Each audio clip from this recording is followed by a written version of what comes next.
तनी चली पड़ोसिन के हाल चाल ले ली। कितना दिन से देखा तनी पड़ोसिन हमार बड़ा उदास बैठ रहतरी भौजाई। का भौजी प्रणाम। खुशी रहे का समाचार? ठीक है बा। का करते रहो काहे उदास बैठल बड़ू? का कहिए बबुआ जी, उदास के तो भगवान कहले बड़े तो उदास ना रहम। का हो गई तनी हमरो से बताइबू। 4 साल विदेश गइला हो गइल रो हाँ। भैया के ना खैर ना खबर ना कुछो ना खर्चा ना पानी। हां हां उदासे के नु काम बा, घर के रीति रिवाज उहे बा। का खर्चा पानी ना देलन? खर्चा पानी का उनका तो फोनो फान नहीं खेला गत। यही टेंशन में बैठल बानी जे 4 साल गइला हो गइल का हाँ। करी हम धड़ी हम का करी। का कहबू भौजी आजकल के मर्दे ऐसन हो गइल बड़ा सो। अरे तब भेजवा तो भला इंडिया में रहतन तो कोनो बात रह तो विदेश में बाड़न ना फोन लागता ना आवे के ना कुछ ना बातें चित नहीं के होकर। ते कोनो दूसर नंबर नहीं खे जेने से कांटेक्ट हो सके? ओजा का नंबर लगबे ना करी। का है यहाँ के कॉलिंग ज्यादा पैसा लागेला नु ओजा। हां हां तो जाए तो भौजी एक काम करो, कोनो परेशानी दिक्कत बा त हमारे से कहल करो, हम कर दे हम। रउआ तो कर दे, हम कई दिन करम रउआ। अरे जब तक ले तोहार मन रही तब तक ले कह दे। अरे वो मौगी के पता लग जाई त औरी मुसीबत हो जाई। हम तो अपने दुख में परेशान बनी। अरे मौगी के कैसे पता लगी? मौगी के हम समझान ले हम। मौगी का बुझाते कि हमारा पीछा पीछा होते का हमर मौगी। का पता आजकल माहौल जाना तनी नु जे केहू के लगे के हंस के तनकी भर बोलती बतिया दी तो वहू खातिर ही हो जाता, लोग शक करे लगे तो हमार मरत तो यहूं विदेश में बड़ा सही कहत रु भाभी। आजकल जियल मुश्किल कर दी हमार।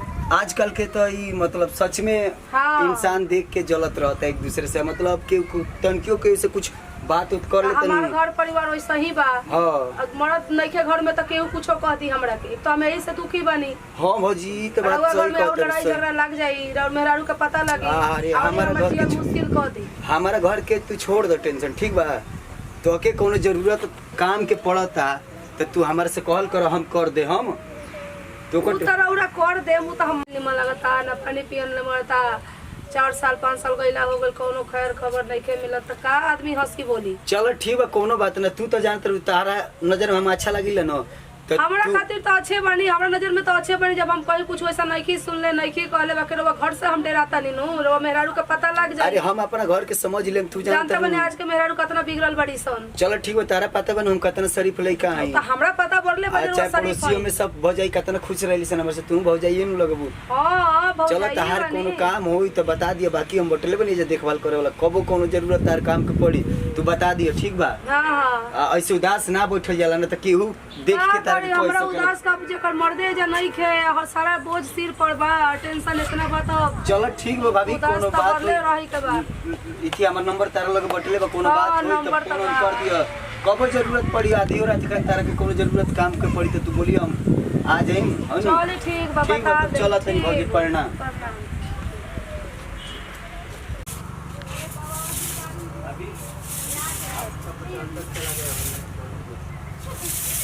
हाँ कहिए तबियत तो ठीक हमर नहीं खे बुझा तो कह के तो गई रहन जे हमरा को फोन करी हम का फोन करी हम अपने आई हम देखत नहीं का हो भौजी, का करतड़ी हो? का कर तनी झाड़ू लगाओ तनी आज तबियत ठीक नहीं खे बुझा हमर तो तार से हम कहले रहनी कोनो प्रॉब्लम है तो तू हमरा के। हम के फोनवे करे वाला रही बाकी फिर ना कहनी, हम कहनी कि अपने आपे आ जाइम रहुआ। हां तो तू बैठा है, तार छोड़- काम कर दे तनी तना में तो तारा बतावे लनु हमरा के हो। अब हम ना फोन करनी, हम कहनी कहा फोन करी, अब हम कहनी कि अपने आपे आवे कोई तैयार है। हम कहीं कहीं राउर मौगी बताव होई। ई घरों में झाड़ू हते बड़ा रखल हो तो तार तबियत खराब ना रही तो का तू बोलिए का करी, हम मार्केट के जाई ले आवे खातिर हम तो जाई मार्केट ना तो ना बोले रउआ लगे तो वो झाड़ू पता के बा। बात भी है हम लिया देती, बतावो तो तारा हम तो बतावे जाइबे ना लनु। करने रउआ तो पते बजे मार्केट में जल्दी जाई ना।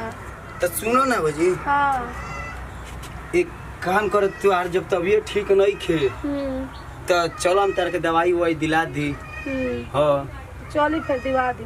हाँ चलो, मान लो कि तबियत ऐसे रहबू, एगो तो भैया है नहीं खाना। हाँ आ तारा टेंशन 1000 गो कपार पर धइले रहते। चलो हम तक दवाई वही दिवा दी तनी डॉक्टर के लगे। चलो चल चलो पकड़ लग कंधा। हाँ कमजोर हो गई बाड़ी, ठीक न? चलो तारा के दवाई वही दिवा दी। चलो अबे डॉक्टर जी के रूम बागे। हाँ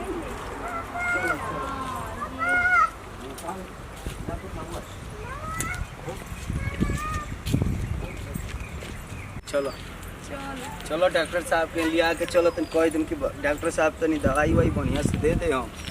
हनी बाकी जौन बात कौन बोलते का कही ऐसा नहीं मरद बारन जाके कहाँ ई हो गई बारन पते ठेकान नहीं खे लागल। अब फोन यहाँ के लागते नहीं खे एने से तो फोनो ना लागेला। फोनो लागी तब व्हाट्सएप पर बात होत रहे तब वो नंबर वो चेंज कर दिले बड़ा ऐसा तो नहीं जो कोनो बियाह हुआ कोनो में दोस्त थी ना ना ना ऐसा काहे गलत सोच रखले रही तो कैसन मरद बरन जे अपना मेहरारू से उनका मतलब नहीं कि जाना तरन जे बियाह शादी कर के छोड़ के गई बरन तो खर्चा पानी चाहिए ना उनकर घर परिवार के लोग सही बा सही बात बा तो उनकरा पता ना लगे के चाहिए जे अपन परिवारे ना समझला को का समझ चलत मन थाक गेल बा भौजी का कर एक काम करी ना छोड़ दिया आज रहे दिया दवाई ना लिया काहे देखा जे फिर बाद में ठीक हो जा मैं सही हम दवाई का बुझा तक का की तबीयत सही हो गई हां ठीक हो जा हम चली बाद में देखा ले फिर आवल जाई हां जी अरे बोला भौजी तू बोला सब सुने खातिर रेडी बानी हम बुरा ना मानो हां तू कहत तनी ना अगर ना मानम तब कहम अरे कह दे तनी तू कह खाली हमार कानवा बड़ा खजुलाता सुने खातिर तोहर आवाज में का बोल बड़ा हमरा अच्छा लागेला सही में भौजी सही में बहुत अच्छा लागेला अगर रउआ खाली पति जकरा मिली हां कितना खुशहाल जिंदगी अपन जी चलो तो खुश नसीबी अपन लेके आई जो नहीं बाकी तुम्हारा जीवन जरूरत बा तू बोला ना तोहरो पूरा कर दे हां तो पूरा तो कर दे हम फिर मतलब कि हम का कही रउआ से हम रउआ नहीं की जाना तू कहबू तबे न भौजी हम जानो अब वैसे बिना कहले कैसे हम जान बताओ तू कुछ कह हमारा से तबे न तारा बारे में हम सोचम चाहती करब वैसे तो बाकी सोचल ही बानी कि जौन भी कमी होई तार पूरा करे खातिर रेडी बटल में बताओ तार तबीयत खराब होला दवाई वाई खातिर ले कहिबे कनी अब तू ही माना कदिली बरैया में हाँ तब चलो जैसे कहबो वैसे ही करो का करो तू बोला खाली बोला सही का कहल चाहत रोके आज से ना कितना दिन से देखत रही नु तब ये सोचत रही जे कितना सुंदर लागिला सही हां बहुत सुंदर पर हम कहल ना चाहत रही तो बोले ला कहीं रउआ बुरा मान जाई ना ना यही डर से तो हम ना कहल चाहत रही सही बोली भौजी हां बोली दिला में हमरो बतिया खलते रहला सचो हां आज तू कहिए देलू हम सुनिए लिहनी तो हम कही हम तार घर पता बा कहीं खातिर उतरनी तू हमारा से बड़ा ढेर दिन से सुंदर लागत रहलू यही से हां हमरो मनवा तो रहबे कइल कि हम जीवन भी कहीं कुछ कहीं लेकिन कह से डरा के ना चाहे सही भौजी तू बहुत भौजी हां कही ना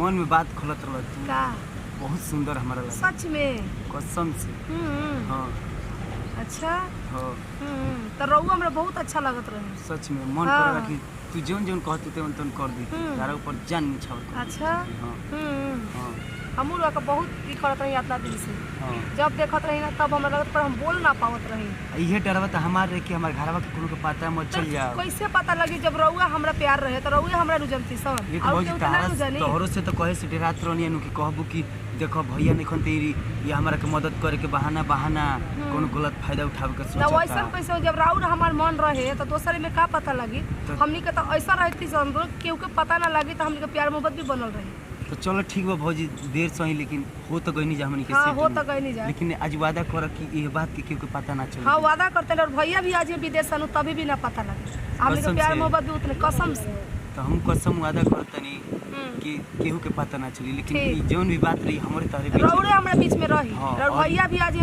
तभी भी ना उनका पता लगे चलो ठीक बा भौजी ठीक बा तब चलो जवान वही नहीं ले ना चली बात में चलो ठीक चप्पल पहन ले अपन ठीक बा ठीक हां तो चल जा फिर घरे चल हां चल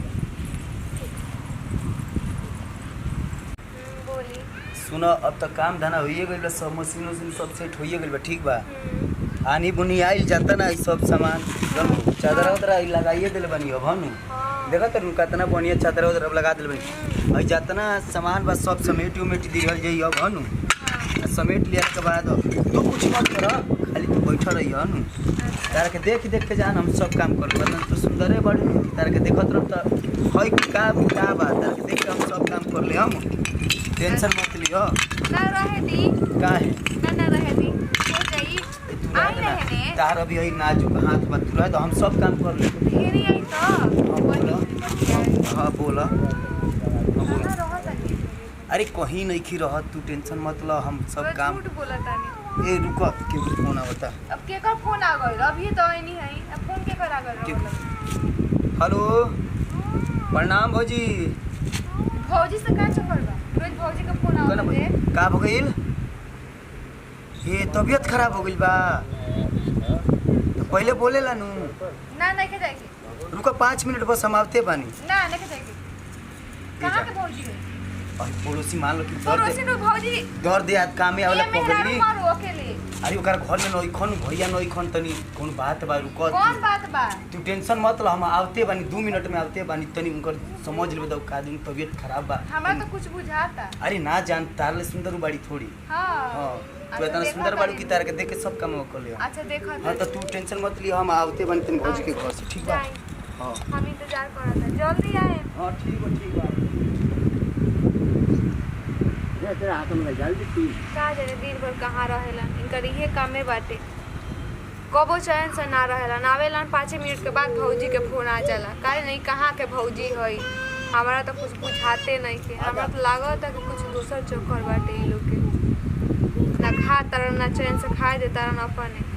का जाने हम का करे। ऐसन आदमी से बियाह हो गइल। बियाह करके पछताता नहीं हम एकदम। कुछ समझ में नहीं आवत कि का करी हम। हे भगवान कोई कैसन दिन आ गइल बाटे। ऐसन मर्द से बियाह हो गइल। हमर किस्मते जरा रहलक हटे।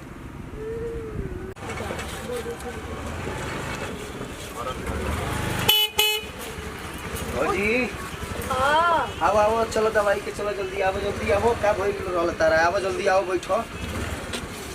अरे हमर तबीयत ठीक नहीं ना तो आराम से बैठी आराम। हां हां ना ना आओ जल्दी बैठो बैठो। फोनवा काहे के करी थी? पकड़ लो भौजी बढ़िया से पकड़ लो। चलो दवाई करा के यही बताओ। हमारी वजह से ये ना हो चलो भौजी अब तो दवाई वही लिया गिलक कोनो टेंशन लेकिन टाइम से अपन हनु टाइम से दवाई खा लिया के काम बा हनु। हां हां बाकी डॉक्टर साहब कहने कि जल्दी तू सही हो जाएगी। चलो ठीक बा घर आ के उतर हां चलो ठीक। हां ठीक बा उतर हम गाड़ी खड़ा करके होने आवत नहीं पार्किंग में हम आवते बानी तारे के अभी आवते बानी जाई।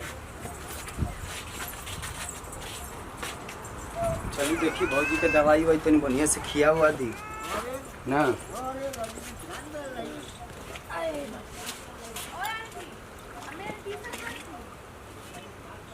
का भौजी ला दवाई वही खा लो हनु।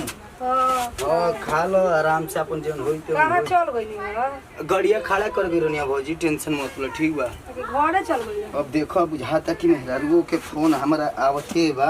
हां ओ ये दादा मेहरारुआ फोन करते कहीं आ मत जावे जा। कह के गली का? और कोई कहने कि पड़ोसी में जाते नहीं भौजी के हैं तो इनको तबीयत खराब बा। हां और देखो वो फोन करते भी या कहीं आ मत जा फोन ओकर काट दिहनी हां हनु। तो आ जाइए तो का करी हम? दवाई दिवा के ले गइल और चलो ठीक बा भौजी दवाई तू बढ़िया बढ़िया से खा लो ठीक बा। हां हां और बाकी डॉक्टर कहने कि जल्दी तू सही हो जाइबू टेंशन लेला के काम नहीं खनु। हां दवाई वही खाइए ले लूगा कोनो टेंशन मत लो ठीक बा। हां अब हम सोचे तनी कि चलती तनी ठीक बा चली। बैठे चल जाम का? और ठीक बा। अरे मेहरारू का डर बताई हम तो का करिए नहीं हम तो दिए दवाई दिवा गइल कोनो हमन के कुछ ई खो कोई निशान ना दवाई ना दिवा ना, सही बात कहते हो। ताकि जानते बानी आजकल के मेहरारू हाँ, सब सही बात बिगड़ल है। होखेली सन। अभी ले ना ओइलन जा तनी देखे कि इनका कौन भौजी हई कहाँ के भौजी हई काहे न उनका कौन बीमारी भइल बा कहाँ बारी तनी देखी तो का करत न भौजी के संगे तनी देखा का हो ए इधर भौजी है हां ये भौजी का तो बैठ के तो बतियाते तरह से मतलब बीमारी इनके ऊपर शक करत तारू एकदम शक करे वाले बातें बाटे का शक करत ए तारू हई बीमारी भइल बा तारा तो ना हैं?